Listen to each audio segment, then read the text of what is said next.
Oh koko, assalamualaikum. Nah, kok kebalik kan? Dan sama lain udah kebalik.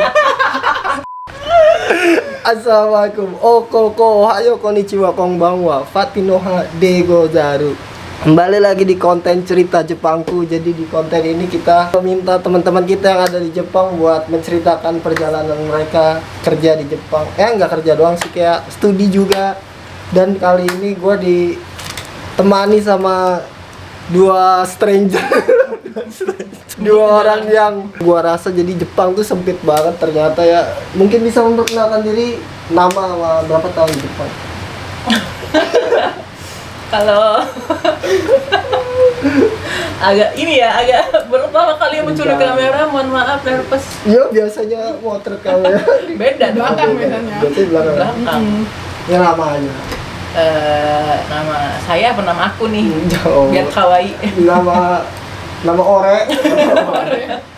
Oke, nama aku Safira. Sekarang di Jepang udah hampir 6 tahun. Halo, nama aku Nita.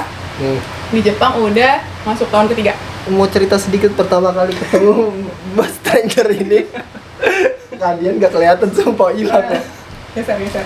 Jadi pertama kali ketemu mereka ini pas kepulangan gua ke Indonesia. Kadian jadi nanya musola sama staff di bandara. Terus katanya ya gua gak kedengeran sih, pokoknya dia nanya gitu agak jauh. Terus setelah dia udah selesai masalah sama staff itu, gua baru tanya ke dia, sholat gimana? Ternyata tutup iya. Corona. Harus sholat di jalan. Dan akhirnya Mbak mau sholat? Iya, terus saya nggak mau sholat nih. Gimana kalau kita gantian gitu kan? Gantian. Ternyata ya pinjam sejadahnya dia juga, saya lupa bawa sejadah. Iya juga ya. Bener-bener. Terus kenalan ngobrol banyak. Ketika gue balik ke Jepang, dari Indonesia ke Jepang ya, gue sebelah gue tuh ada cewek.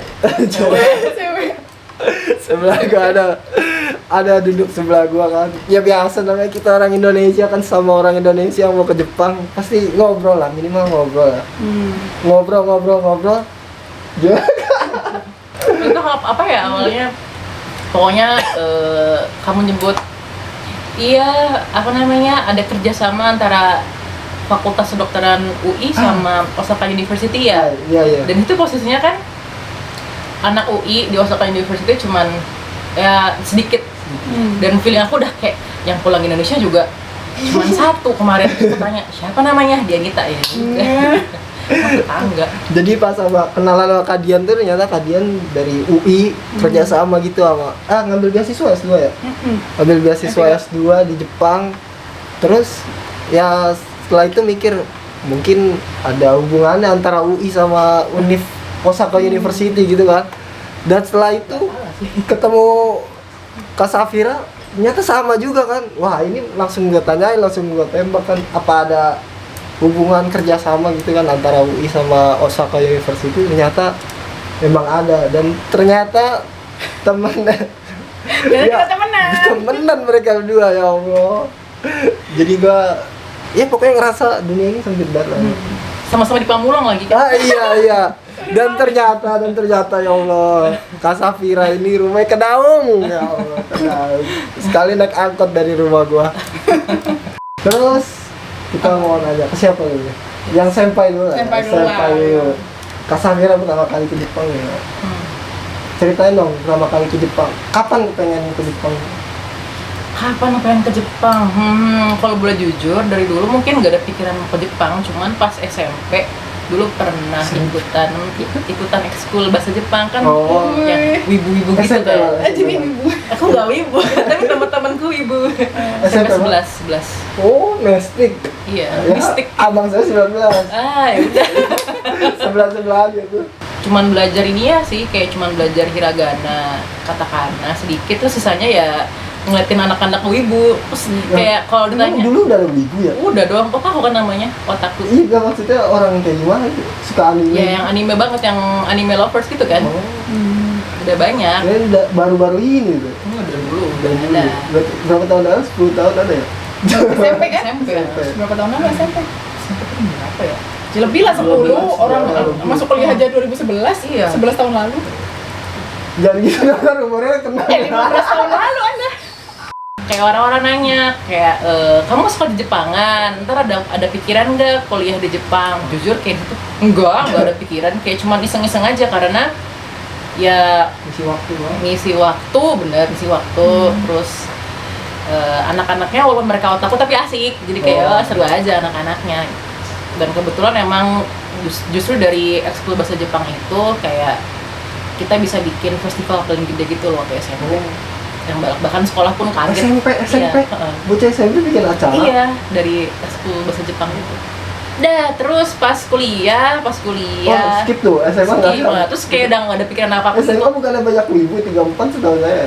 Iya, 34 banyak wibu, tapi alhamdulillahnya nggak masuk grup wibu. Kuliah pun kepikiran S2-nya nggak di Jepang, S2-nya tuh pengennya di Belanda. Tapi ya namanya jalan Allah ya kali ya.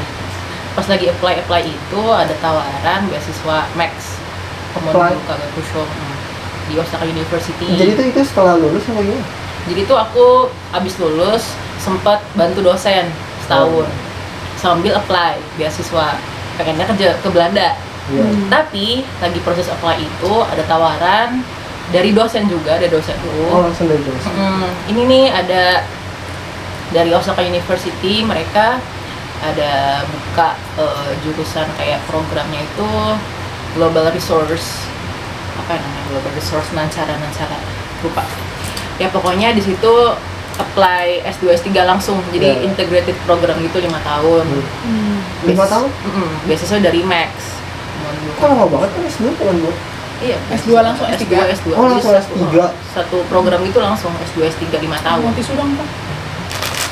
Nah, terus aslinya kan nggak pengen sampai S3. Iya. Cuman pengen sampai S2 aja, tapi karena sayang kan, kayak wah kesempatan bagus, kayak ya udah coba ya, toh yang belum tentu yang di Belanda juga terima gitu kan. Coba. Ini langsung fix keterima kan?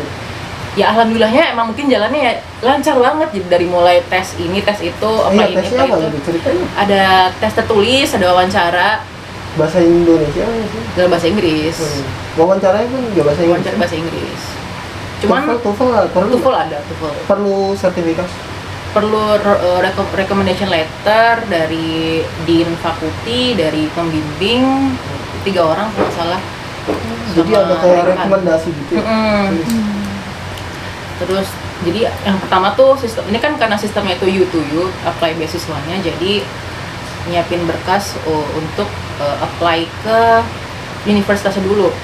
Nanti setelah universitinya accept, baru sama mereka direkomendasiin ke beasiswa ke Max-nya itu. Jadi prosesnya lumayan panjang, baru ntar sudah wawancara. Berapa lama? Setengah tahun ada. So, dari awal proses berkas nyiapin semuanya tuh kan harus tetap bikin research proposal dulu kan, kayak nanti di labnya mau ngerjain apa, kita harus ngajuin. Itu harus udah punya gitu? Iya udah harus ada. Walaupun nanti ujung-ujungnya itu jatuhnya kayak skripsinya mau apa kan? Bukan skripsi, lebih ke arah kayak nanti kamu mau ngerjain apa. Iya, mau ngerjain apa. Cuma bisa berubah kan, kayak gitu. Akhirnya sama nggak yang di? Nggak beda. Karena ternyata apa yang aku apply, yang aku propose di research proposalnya itu udah ada yang ngerjain ternyata. Nggak boleh.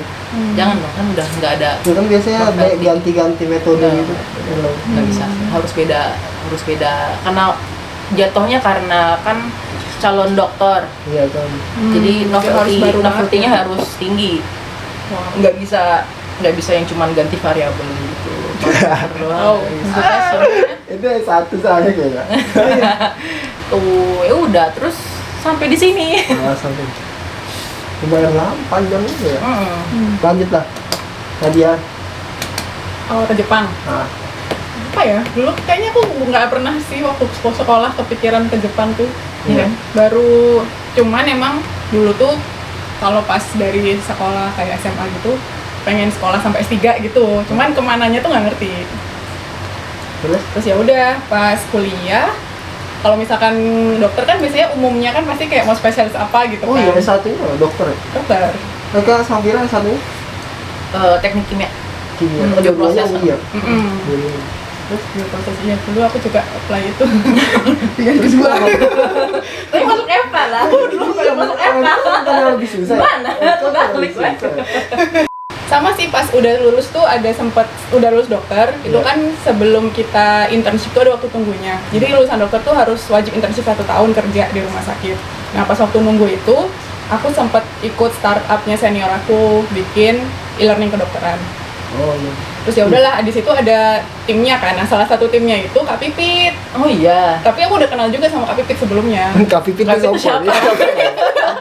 Kak Pipit Itu anak FK juga yang di sini. senior 2009 yang kuliah di sini. Di Jepang juga? Di Jepang juga. Terus nanya-nanya kan, lo Kak Pipit sibuk apa gitu kan. Iya aku lagi S3 di Jepang. Ya udah mau dong infonya gitu. Jadi tahu dari Kak Pipit, dari senior yang udah duluan di sini. Ya udah pas akhirnya waktu lagi proses internship kerja di Jember itu, Iya. aku sambil apply beasiswa ke Jepang. Setelah itu sama gitu. Setelah itu Beasiswanya apa? Next juga? bukan, Tidak, namanya Taniguchi. Jadi itu langsung dari institusi tempat aku riset sekarang. Dari Osaka University. Itu dapat infonya dari mana? Itu Kak Pipit itu. Enggak maksudnya Kak Kak Pipit. Pipit dari mana? Kak Pipit itu dari mana gitu? Apa ada website-nya atau apa?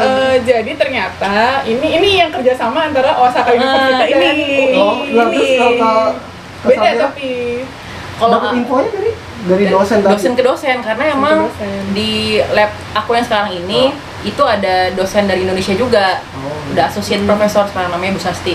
oh, Jadi- profesor di Jepang gitu. Associate professor. Apa tuh maksudnya associate profesor? Sebelum full time profesor, dia associate dulu kan ada tingkatannya Jabatan. tuh jabatannya. magang gitu. Profesor magang. Bukan full time profesor, gimana ya kayak gimana ya bilangnya ya? Profesor, associate. kayak ya Asosiasi. bukan asisten profesor juga sih ya. Pokoknya beban kerjanya beda dan gajinya pun beda. Kayak jadi Jabatan nemenin itu. profesor dulu gitu.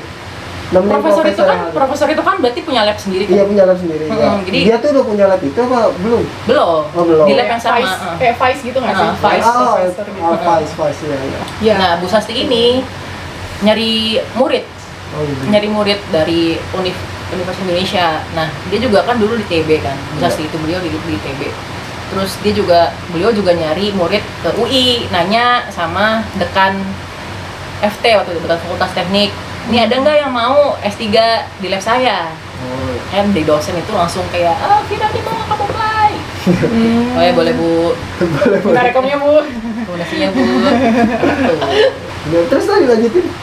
Iya, jadi nama biasanya itu Taniguchi. Taniguchi, Dari ya. ini terus habis itu ya standar sih kalau apply-nya sama berkas, interview. Terus waktu itu posisinya ya udah keterima. Sebenarnya waktu itu nggak expect sih kayak ya udah kalau pas interviewnya itu kan pakai bahasa Inggris. Iya. Nah tapi aku tuh nggak ngerti senseinya ngomong apa. Jadi senseinya langsung datang ke UI waktu itu 3 orang si Lagi direktur. interview nggak ngerti gitu. Maksudnya nggak ngerti. Susah mengerti tapi nggak sih kayak bahasa Inggrisnya tuh. Bahasa Inggris Jepang. Orang Jepang ngomong bahasa Inggris gitu. Iya, terus aku kayak senseinya nanya apa, aku kayak beg pardon sensei, aku nggak ngerti apa-apa kan. Terus aku udah bilang Kak Pipit, Kak, aku kayak nggak kena deh, soalnya aku senseinya nanya apa aku nggak ngerti. Dari berapa orang? Jadi se-Indonesia, jadi kan kerja sama Taniguchi itu sama UI, ITB, sama UNER.